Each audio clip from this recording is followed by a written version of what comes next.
Yeah. Yeah, no. No, yeah, no, we running up the numbers, you're Hey. Hey, let me call you back. Yeah, I'll hit you right now. Hold on. What? Huh? Yeah, come in.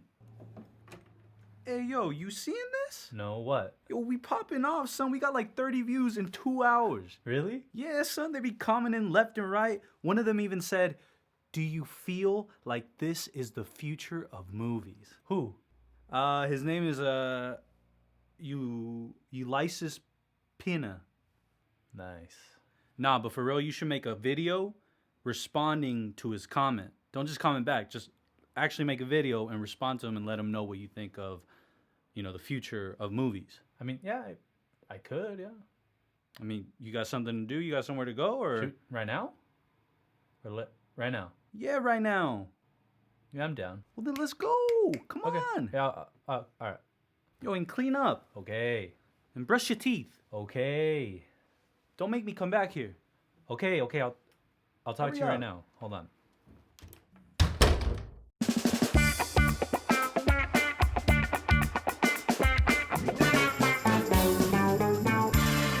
Hey, what's going on, everybody? My name is Ricardo Acosta, and welcome to Planet Fandalore, where we bring you movies, TV, and streaming news all in one place from me to you. So without further ado, let's get started.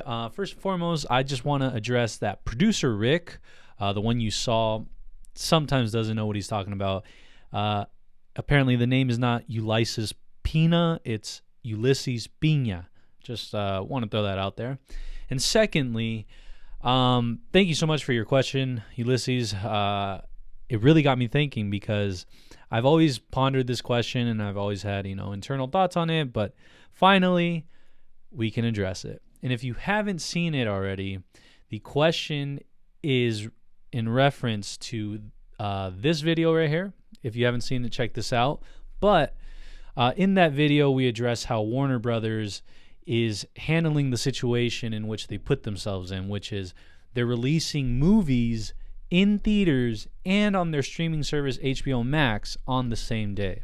That is just completely revolutionary to what the standard was pre-COVID, and that's a huge leap forward if that's to stay and not just be situational in accordance to the pandemic. So if HBO Max continues to do this post 2021, then we're really going to see a shift in the whole landscape with regards to movies, TV shows. It's gonna be crazy. But without further ado, here's the comment, and the comment is Ulysses Pina writes, "Do you feel that this is the future of movies?" My answer is yes and no. Now, let me explain what I mean. So there were these laws from the 1940s and 1950s. They were called the Paramount Decrees, and those were set in motion as an antitrust law. So studios, the ones that produced the movies, couldn't monopolize the movie industry. So, for example, it's sort of like a checks and balances where you have distribution as one part, production and creation as another, and then marketing and all those things in another. So, in essence, all those three things are split up. And with the Paramount Decrees, those didn't allow the same studios that produced the movie to own a theater and play it in those theaters. But as of, I believe, August 2020, that has finished. That is no longer the case. A judge, let's go ahead and show you. So here on CNBC, U.S. judge ends decades-old movie theater rules set by Hollywood studios. A federal judge on Friday granted the U.S. government's request to immediately end the Paramount Decrees, a set of antitrust rules from the late 1940s and early 1950s that ended Hollywood's monopoly on producing, distributing, and exhibiting movies. U.S. District Judge Annalisa Torres in Manhattan said the Department of Justice offered a reasonable and persuasive explanation for why terminating the consent decrees would serve the public interest in free and unfettered competition. Last November, the Justice Department moved to end the decrees enacted after the Supreme Court in 1948 said Hollywood's biggest studios had illegally monopolized the movie distribution and theater industries. So, okay, what does that mean? First, we have to understand the pipeline of a movie. So, a movie is thought up in a story group, then it is set into motion by being written as a screenplay. Once that screenplay is written, it gets shopped to people around Hollywood, studios. Then the studios can place an option on that script, and then the script doesn't have to be made, but at least it's been placed as an option. And then the movie studios decide whether or not they're going to pursue it and they're actually going to fund it and have it come to life. Once it comes to life, then the process in which the movie begins to build itself and things start rolling begins. So you start getting a budget, you start filling out all the jobs that you're going to need. So the director, producers, cinematographers, art department, construction, all those things get settled. Boom. Then you're in principal photography, which is, shooting and filming. And then after that, it goes into post-production. Once it's in post-production, the director, the studio gets a feel for what the movie looks like. So then the marketing campaign begins its marketing campaign. And marketing campaign is not cheap. I will tell you that. They spend in the hundreds of millions of dollars for marketing in many cases. Once it's marketed, boom, hits the theaters. And this is where it gets interesting. So with the Paramount Decrees, they didn't allow the same studio that built the movie to exhibit it. So because of that, you're handing your product over to someone else and saying, hey, can you find someone that will find these exhibitionists that are willing to take the movie? And then boom, that's how you get a box office. And that's how the movie spreads like wildfire all over the world. And it either does really well or it doesn't do really well. So with that said, with the pandemic happening in 2020, it completely rocked the movie theater industry. It has put a lot of movie theaters out of business. It has completely just changed the marketing schemes, how productions work. It's had a ripple effect over the entire industry. And we mustn't forget, this is something that I was told by someone, that movie theaters have very thin margins.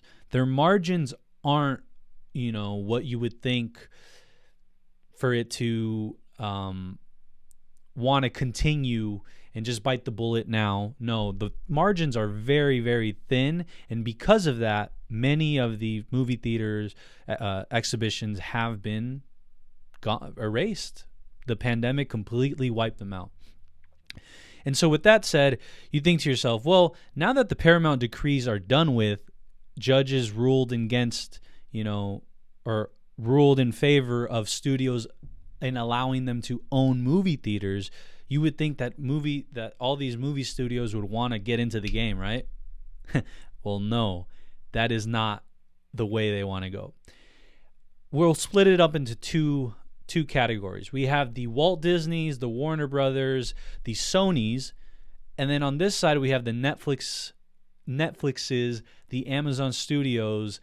And if you split those two up, this side, the Disney, Warner Brothers, and Universal, they're okay with not owning any theaters because again, it's more of a hassle than it is a profit.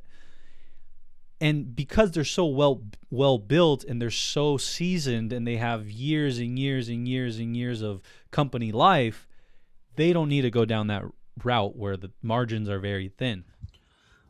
What's up, y'all? Just wanted to come in here and interject really quick. What I mean by movie theaters not wanting the hassle, I mean when they're not distributing their own films. I'm talking about if they set up a movie theater and then they say, and it's Disney, and then Sony says, hey, can we put our movie theater in your theater? That's where the margins aren't that great. Now, if it's Disney's own movie, different story. Margins go up and you're in the ballpark for some nice profits. So just wanted to make that clarification really quick. But yeah, back to the video. So let's just arbitrarily say their revenue is $1 million a year. They're only taking home like $200,000 worth of profit. And so you sit and you think, is it, well, actually, $200,000 might be a lot in this arbitrary example. So let's go down to like 100,000. So you're basically spending 900,000. Your revenue is $1 million, and you're only taking home 100,000. That's a lot of work for a year's worth of work, and for you not to make more than that. And so because of that, I'm saying these studios don't need that hassle. These studios, Amazon Studios and Netflix, they're still on the come up. They're still on the come up. They're established and they're here to stay, but they need more eyes than ever. So the hassle is worth it to them. They're going to invest. They're going to buy up all these movie theaters that are going out of business right now for cheap. And then you're going to be able to go and check out exclusive movies. And that allows me to segue into my yes and no answer. We have finally arrived. Yes, I believe movie theaters will be around in the traditional sense of the movie-going experience will be back post-pandemic once everything's a lot more normal. Do I think that streaming is going to completely wipe them out at some point? Yes, I do. So because I do think that, then that's why I'm saying movie theaters have a ticking time bomb on their lifespan. But now let me explain to you how streaming services will then flip the script and utilize movie theaters. So there's a lot of people in the world that, a big movie, something like Marvel's Avengers Endgame, comes out, and I'll speak for myself. I wouldn't want to watch that on my TV the first time viewing it. I would require a movie theater experience because I love the atmosphere and the energy from, the people around you, and the screen, you can't beat it, and the surround sound, all those things. So what I'm predicting that these streaming services are going to do once movie theaters are dwindled down, I believe, again, they're going to buy up, and even the Disney, so now both sides, they're going to buy up studios, and they're going to put their own movies in it. And boom, the movie theaters will then be able to take home a lot more profit than they would if they were giving their movie to a distributor and then to an exhibitionist. Because again, you're saying, hey, movie theater, here's my movie, you get this much, I get this much. When you own your own movie theater, there's none of that. What you do is you put it in theaters. Probably by then we'll have automated waiters and waitresses and everything automated, and there's not going to be need for any actual physical employees. So again, the margins continue to get bigger and bigger and bigger and bigger. So then again, the profit you're taking home, let's just take, for example, Avengers 10. You throw that in your own theater, you get the people that actually want to watch it in theater to go to the theater. Everything they spend there, every single, sweat, blood, and tear they drop there is yours. And for the people that said, you know what, I'm okay with the theater, I just want to see it now, I'm really comfortable here at home, don't feel like going out, let me see it on Disney Plus. Boom, Disney Plus, you've got it there. So those are my very scrambled thoughts on where I see movies going. I see them continuing to build their streaming services to levels we can't even imagine right now. They're going to soon host billions of people on their platforms. And if I could show you right now or pull up the margins they're receiving and the profit they're making from their streaming services alone, it'd blow your mind. That's maybe for another video. So again, yes, they're going to build up their streaming services. They're going to continue to play nice with the movie theaters because the movie theaters have been there for a long time, and that's not a simple transition to just stray away from. So, you know, we've got maybe another decade or so of movie theaters for sure being around.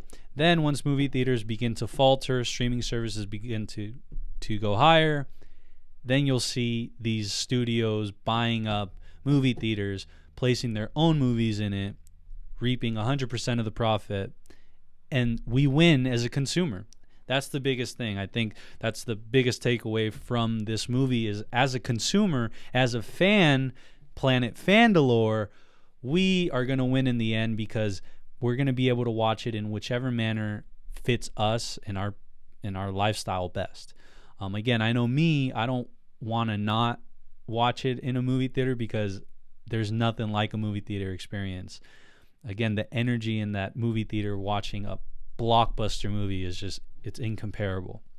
So, Ulysses, to answer your question, yes and no. I think the future of movies is in streaming and in movie theaters. It's just a matter of time, brother. It's just a matter of time. So that wraps this video up.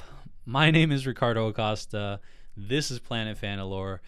If you haven't already, make sure you go ahead and subscribe because I would just love to have you here. It's not even for the numbers of subscriptions. It's just the more people that can hang out with me and hear what we got to say. And I just think that's such a cool notion. So thanks so much for watching. If you have any questions, please put them down below. And Ulysses, if there's something I didn't answer or if you want more explanation on something, let me know.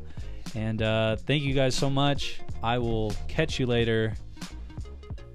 Peace.